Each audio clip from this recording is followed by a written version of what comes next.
상승을 이루긴 했지만 다른 구정당에 비하면 뭐 특이한 것은 아니라고 할 수 있겠습니다.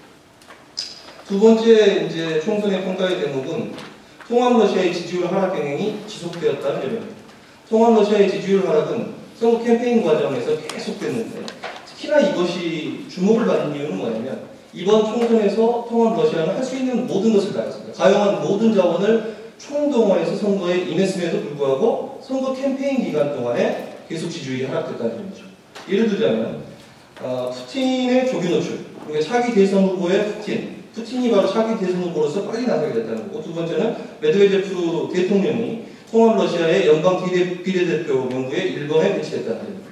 세 번째로는 중앙정부의 유력 정치인들이 지역 비례대표 명부에 전지 배치됐다는 점, 그 다음에 잘 아시다시피 전러시아 국민전선 창설 문제, 또 그동안에 크렘린이 인가해왔던 이 친크렘린 성향의 정당들에 대한 인가와 후원을 철회했던 문제, 그리고 이례적인 야당들에 대한 네거티브 캠페인 같은 것도 눈여겨볼 수 있겠다고 생각이 듭니다. 이 중에서 뭐 다 이야기를 드리기는 어려울 것 같고, 특히나 중요한 것은 이것입니다. 푸틴 효과인데, 그동안에 푸틴 등장 이후에 러시아의 총선 과정을 보면 푸틴의 지지율이 여당의 지지율 견인하는 방식으로 굉장히 뛰었습니다. 이것을 이제 코테일 효과다, 전문적으로 이렇게 이야기를 하지만 저는 여기서 푸틴 효과라는 표현을 썼습니다. 어쨌든 푸틴의 인기가 여당의 인기를 굉장히 좌지우지하는 그런 성향이 보였는데 이번 선거에서 이런 푸틴 효과가 굉장히 미미했다는 것이죠.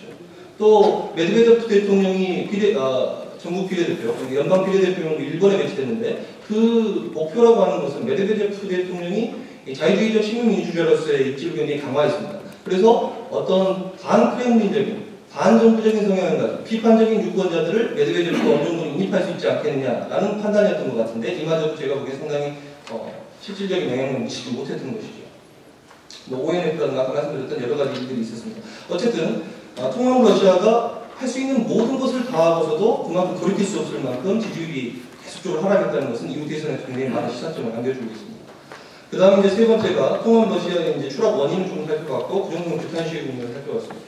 통합 러시아의 추락 원인은 아까도 뭐 제가 논문에 살짝 써놓았긴 했습니다만 가장 기본적으로는 그동안 러시아 국민들이 기대했었던 현 집권 세력들이 기대했었던 어떤 안정과 질서라고 하는 것 자체에 대한 회의를 하게 됐던 것 같습니다. 희망 없는 안정이라든가 만성적인 부정부패에 대한 국민들의 불만이 굉장히 점증을 했고 또한 이런 불만 자체가 결국은 현 집권 세력에 대한 비판의 목소리로 표출이 되었던 것 같습니다.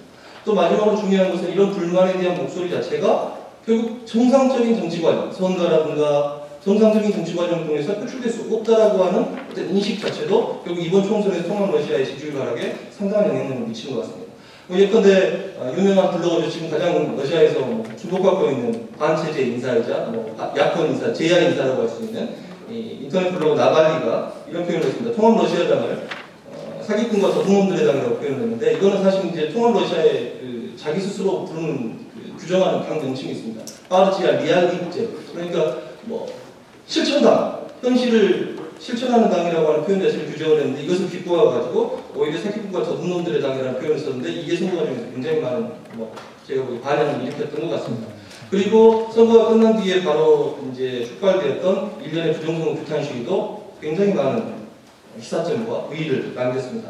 이런 어떤 굉장히 좋지 않은 조건에서 2012년 대선 캠페인이 시작됐습니다. 2012년 대선의 의미를 몇 가지만 짚어보자면 첫 번째로는 푸틴의 대권 복귀를 결정하는 선거였다.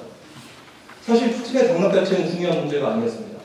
푸틴의 지지율이 한때는 30% 중반대, 여론조사 기관마다 다소 차이가 있습니다만 30% 중반대 떨어지긴 했습니다만 2차 투표를 갈 경우를 상정해 보더라도 대부분의 야권 후보자들이 푸틴에 거의 필적할 수 없을 만한 지지율을 보였기 때문에 러시아 국민들 대부분도 추석 22번을 참조해 주시면 좋겠는데요. 국민들 대부분도 결국은 푸틴의 당선 자체에 대해서는 의심하지 않았다. 다만 이번 선거가 1차 투표에서 끝날 것이냐 아니면 2차 투표로 갈 것이냐 하는 문제가 선거의 쟁점이라면 쟁점이라고 할 수 있겠습니다. 특히나 푸틴 입장에서는 그게 불리한 조건에서 선거를 치를 수밖에 없었습니다. 표면화된 현 집권 세력에 대한 비판 여론이 점증하고 있었고 또 집권 여당이 실제로 선거에서 졌고 그 다음에 여기서 졌다는 이야기는 저조한 성적표를 주었다는 얘기입니다. 그 다음에 부정선거 규탄 시위가 확산되고 있었고 푸틴에 대한 피로감이 끊임없이 증대되고 있었죠. 그래서 결국 푸틴이 이번 대선을 통해서 목표했던 것은 대선 투표 없이 자신의 당선을 결정짓는 것이었다고 할 수 있습니다. 대통령 선거가 이제 2012년 3월 4일 날 치러졌습니다. 임기는 2년 늘었죠. 그래서 6년 임기를 가진 신임 대통령을 뽑는 선거였습니다. 총 16명 정도가 대선 전에 출마 의사를 밝혔습니다만 결국 10명이 중앙선관위에 등록을 신청했고 그 중에 5명이 후보자로 최종 등록됐습니다.